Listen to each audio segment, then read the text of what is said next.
What do you think about cleaning charges that are per room instead of by the hour or by the job?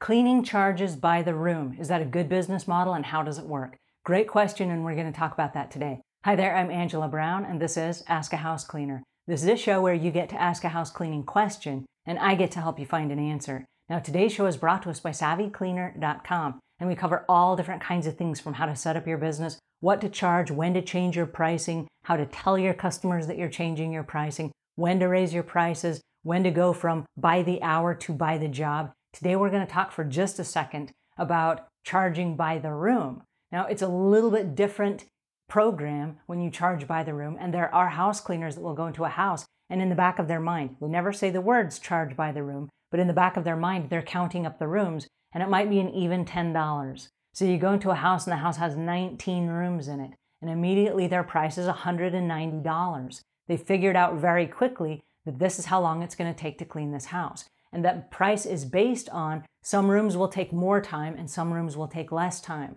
And they just figure out the rooms, and they might combine like a stairway and a hallway as one room, and an entryway and maybe a foyer as one room.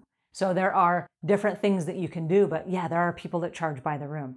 Now, there are other ways to charge by the room. Let's say that you're doing a walkthrough with a customer, and the customer says, oh, you can skip my teenage daughter's bedroom. Okay, she says that today, but at some point down the road, she's going to want that room cleaned, right? So you open the door and it looks like a hoarder in there, right? There's all kinds of clothes and shoes and dishes and all kinds of stuff. And you know it's going to take a couple of hours to clean. So what you say on your initial walkthrough is, oh, great, we will skip that room, and my price won't include that room. And then the day that we decide to clean that room, you and I will come up with a price that's fair to both of us. And the mom or the person walking you through is like, oh, yeah, that's fair. Now, what you've just established is we're not going to do this room. So neither of you are expecting it will ever be done, unless you have a conversation that you're going to do the room and there will be a new price.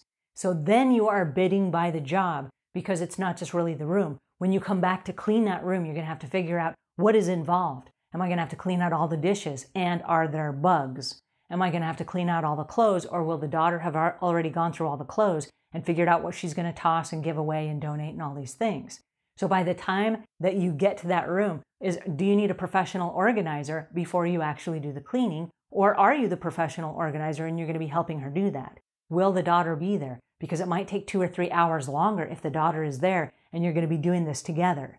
And then if you're by yourself and you're expected to go through and get rid of all the stuff, then it might not take as long, but you need to figure out a price that's fair to both of you. Now, my suggestion would be always overbid that price, because there will be sticker shock no matter what you say. So if it's $50, it'll be like, oh, that's so much money. And if it's $100, it'll be like, oh, that's so much money. So there will always be sticker shock when it comes time for that new price.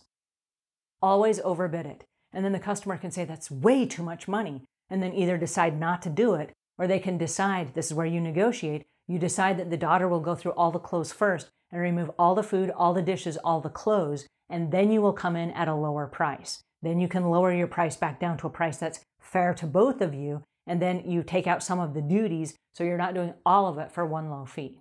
So that is how you charge by the room. But it's a very effective business model, and there are lots of people that do it.